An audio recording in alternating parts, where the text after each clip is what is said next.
Hello there, welcome to the news on Nepal television. I am Rosina Rai, starting with the headlines. International climate dialogue kicks off in Kathmandu, experts and hundreds of climate activists taking part in the dialogue. Chief of Security Printing Press Bika Paudel convicted for corruption. Special court hands down 2 years imprisonment and recovery of 254.7 million rupees. One killed and at least 30 people injured after Singapore Airlines flight badly hit by turbulence. Some of the injured in critical condition. And Kolkata Knight Riders reached the final of IPL. Rajasthan Royal and the Royal Challengers Bengaluru meeting for the second qualifier tonight.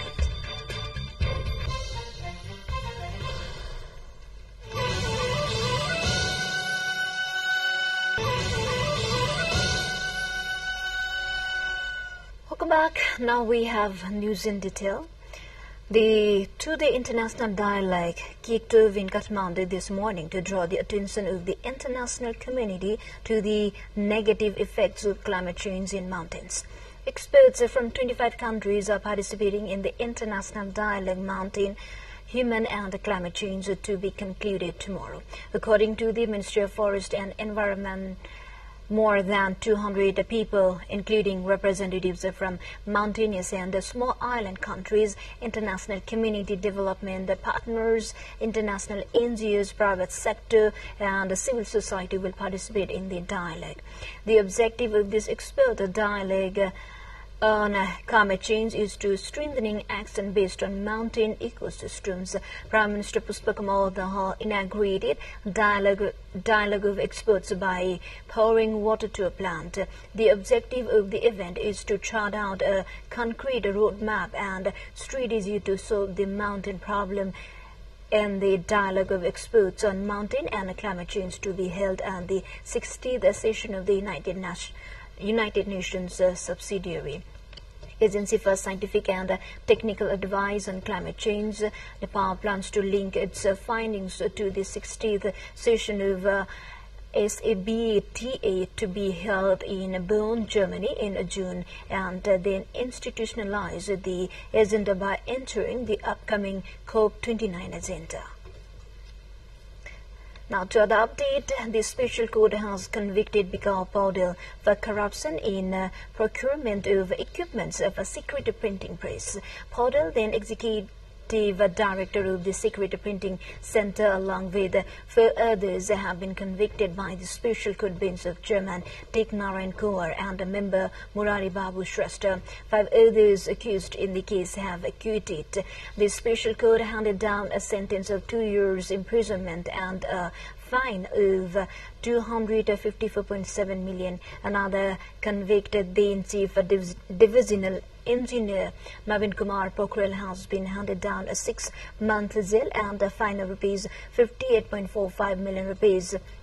Likewise, private entrepreneurs Rohit Man Pradhan and Bhuvan Maharjan have been fined 58.45 million and 57.96 million respectively. The accused in the case, Ramesh Prasad Pokhrel, Manik Man Maharjan, Ram Bahadur Bura and Sirish Upadhyaya and consultant Minlal Gaurav, have been acquitted. A joint meeting of the Nepali Congress, a Central Working Committee and its parliamentary party is scheduled for today.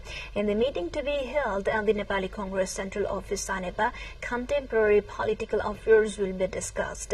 Nepali Congress has been obstructing the House proceeding, demanding formation of a parliamentary probe committee and action against Deputy Prime Minister and Minister for Home Affairs Ravi Lamichhane and others who were allegedly involved in misappropriation of cooperative money.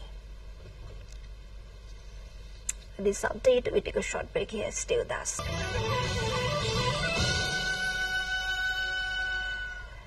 Welcome back. You are watching Nepal Television News. Now we have updates from international front lines. South Korea's Prime Minister Han Suk stresses the importance of safety and inclusivity inclusiveness as he gives the opening remarks as at a global summit on AI in Seoul.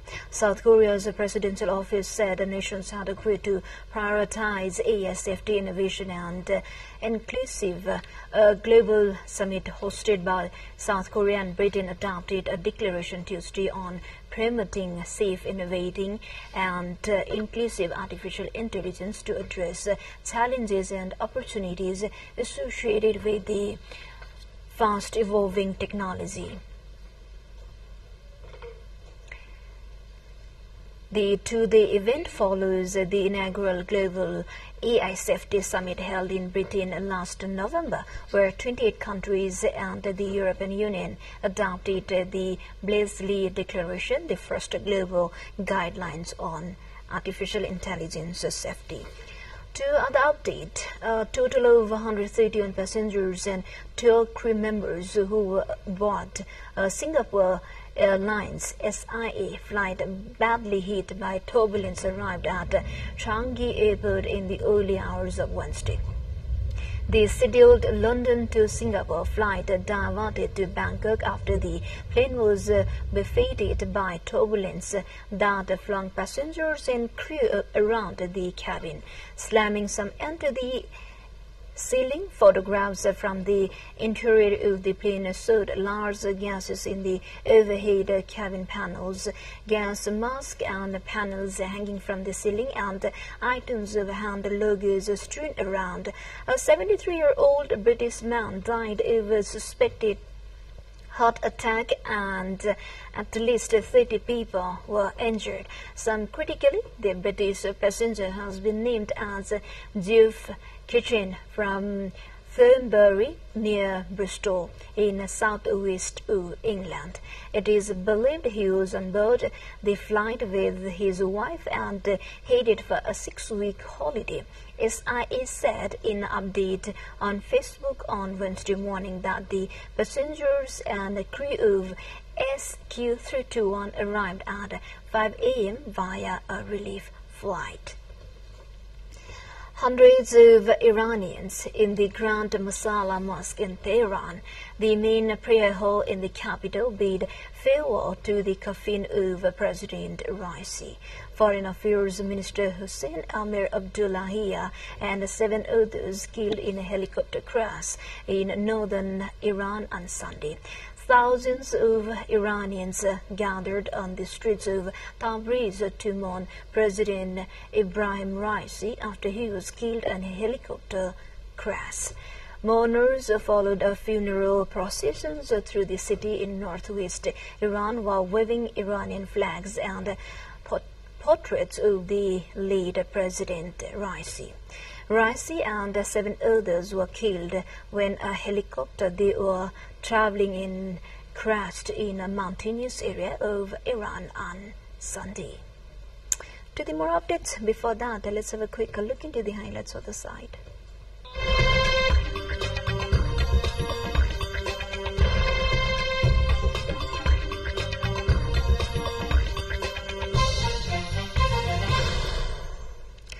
The US says Russia launched a satellite last week which it believes may be capable of attacking other such probes.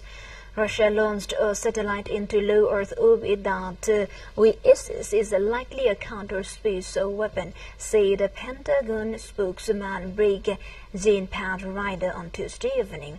Russia has not publicly commented on the issue. Moscow and Washington, two global rivals, have repeatedly clashed over space weapons issue at the UN in recent weeks, with both sides accusing each other of seeking to militarize space. Earlier on Tuesday, Russia's foreign ministry spokesman Maria Zakharova claimed that the US was seeking to turn space into an area of arena for military confrontation. A number of military experts have long warned that space is likely to be the next frontier of warfare in an increasingly technology-dependent world. Now to Thailand. Two statues smuggled out of Thailand, including a 900-year-old sculpture of a golden boy that spent 3 decades at the Metropolitan Museum of Art in New York, were welcomed back to the kingdom in an official repatriation ceremony at the National Museum. The Golden Boy is 4 feet tall, around 900-year-old bronze statue that was taken to its origin country, Thailand, after years of negotiations to repatriate the sculpture along with the artifacts that has been misappropriated abroad. Amid a wave of scrutiny over the potentially illicit provenance of artifacts sitting in the world's largest museum, Southeast Asian governments have been trying to retrieve as many as thousands of items that they believe were looted or trafficked from their lands, though the repatriation process is often stalled or blocked by legal and logistical hurdles. Let's look into the highlights of the site.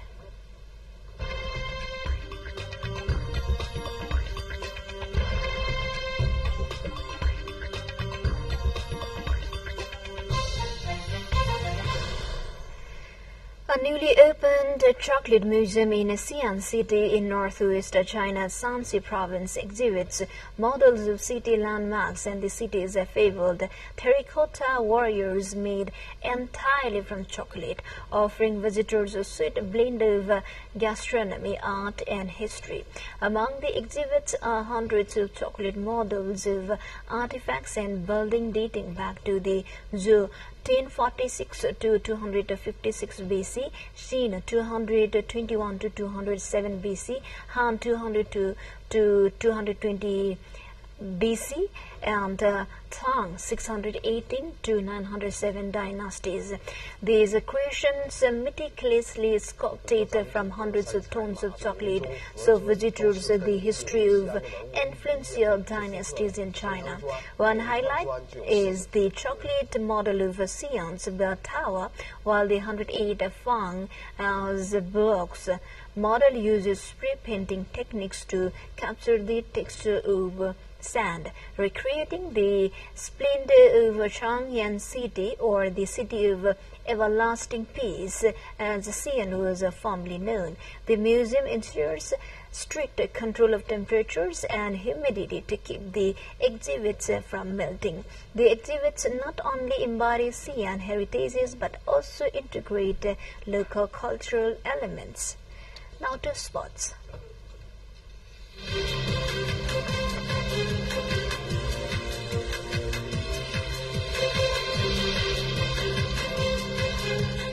Two-time champions Kolkata Knight Riders pummeled Sunrisers Hyderabad by 8 wickets in the qualifier to advance into the final of the Indian Premier League on Tuesday.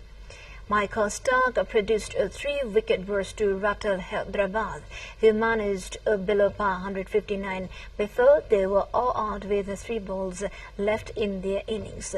Kolkata roamed home with 6.2 overs to spare after unbeaten half-centuries by Venkatesh Iyer 51 and skipper Shreyas Iyer 58. Hyderabad will get another chance to make Sunday's final when they clash with the winners of Wednesday's eliminator between Rajasthan Royals and Royal Challengers Bengaluru. Australian Stark entered the league as its most expensive player following his $2.98 million deal with Kolkata, but he struggled for wickets in the first half of the tournament. Rahmanullah Gurbaz and Sunil Narine gave Kolkata a flying start before Venkatesh and Shreyas planted 97 runs over 44 balls to seal an easy victory. The Paris Olympic Flames appears on the famous Cannes red carpet for the 77th edition of the French Film Festival, carried by a cast of top athletics in gala outfit. The tours landed in the southern port city of Marseille earlier this month on board a 19th century ship that had sailed it all the way from Greece. It is now on the meandering route across France and its overseas territories, building up to the Paris Games, which run from July 26 to August 11. The Olympic Flame is set to travel through 400 towns and dozens of tourist attractions during its 12,000-kilometer journey through mainland France, as well as visiting overseas French territories in the Caribbean, Indian Ocean, and Pacific. Before wrap up, quick reminders of the headlines.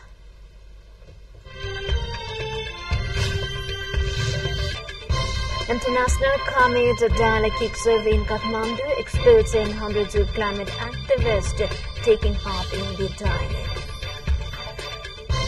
Chief of Security Printing Press Vikal Paurel convicted for corruption, special court hands down 2 years imprisonment and recovery of 254.7 million rupees.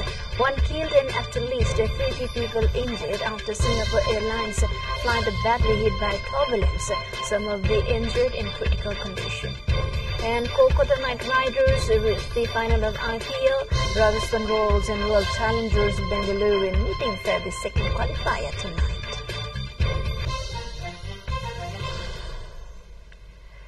Well, this is all we have for this moment. Until our next bulletin, keep watching about television. Have a good day ahead. Namaste.